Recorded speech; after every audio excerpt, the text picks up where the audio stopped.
What is up, ladies and gentlemen? So in today's video we're gonna be talking about growing your own mushrooms on logs. So more specifically, I'm trying out, this is a new project we have here in the sitio, and we're gonna be trying to grow shiitake mushrooms on these logs. Now this one's eucalyptus, and yeah, I'm gonna be showing you the process, so stay tuned.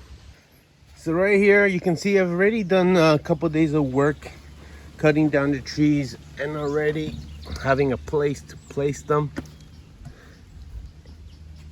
So right here is where my logs are gonna be. I'm gonna hook up like an irrigation system here. This is my little garden area. So this is where they're gonna be here for about 6 months. Now there's a lot of things to consider before starting, and one of the main things is choosing what type of mushroom you want to grow and on what type of wood or medium. So you don't necessarily have to use logs, but you know, it's one of the more popular ways, and this is the way I chose. But you want to make sure you pick the right medium as well as the species you're growing. So in my case, I'm gonna be growing Shiitake. Shiitake mushrooms are mostly, actually, I've only seen people grow them on logs. And in North America, the more popular one I've seen, or type of logs I've seen people use, are oak trees. So they would grow on most hardwood trees. And here in South America, a lot of people recommend using eucalyptus trees. So I'm blessed to have eucalyptus trees growing here in the farm. So I was able to cut down a few of these. Now, when you do cut your own trees, or when you do purchase some logs, you want them not to be too old. I believe the fresher the better. The more alive they are, the more likely you'll be successful.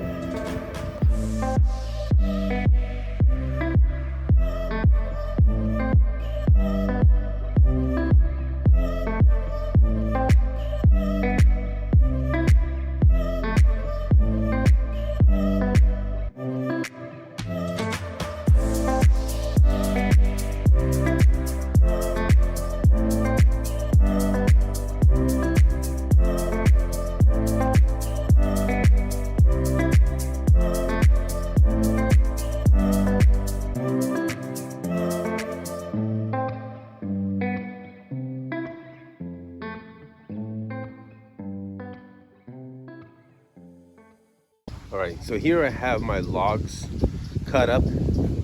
Now these are the larger ones.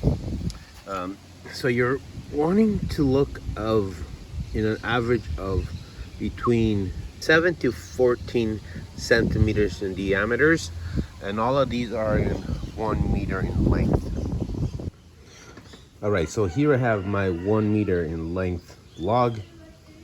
This one is roughly, let's see, I would say like this one is like 12 centimeters in diameter. So I can see I could probably do 4 rows. So for the small ones, the ones that are like 7 centimeters in diameter, I'm just basically doing like 3. So 1 here, 1 here, and 1 there. So kind of like a peace sign. But this one's more in the medium size. So I'll do 4 lines here. Now, people do this in different methods. You can do a lot more. Like here, I could technically put another one here, here, and here, as long as they're like 5 centimeters apart. I'll kind of explain that a little later. What do you want? But what I heard is the more plugs or more seeds you put in your log will last less. So the benefits of actually loading up your log with as many plugs or seeds as possible is that you'll have a lot more products or a lot more mushrooms growing.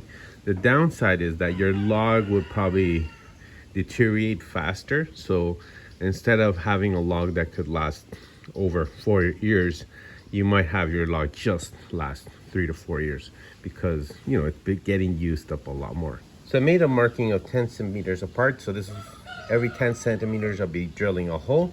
Now, if you want to maximize your log, what I heard is it shouldn't be closer than 5 centimeters apart. So if I want to do a next row, you want to put it roughly 5 centimeters. So now, once I have my initial markings, I'm going to start drilling.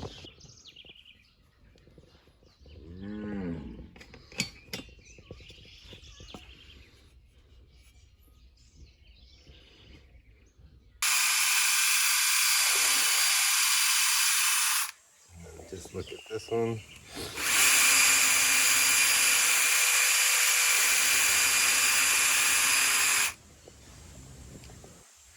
So the holes basically don't intersect.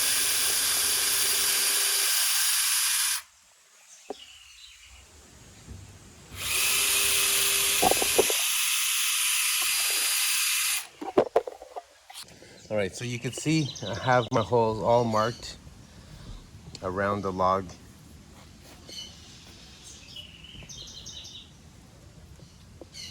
And now I'm gonna come and use this drill right here.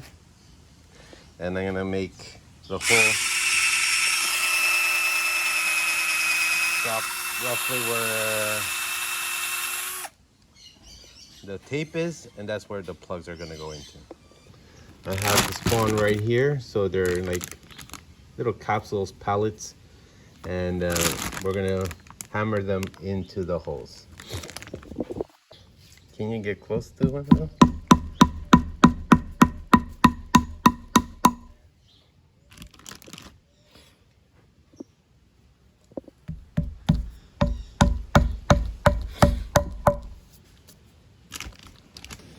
All right, so the plugs are in, and now we're just gonna use some wax. I've seen people use beeswax, cheese wax. In this occasion, we're gonna be using soy wax. Now this kind of adding a protective layer, making sure it doesn't get contaminated by other things going in. And also you wanna kind of, any bruising you can see, like if this was a lot bigger right here, I would probably cover it up, or any lines or any bruising, it's a fairly good idea to cover up, and also the ends.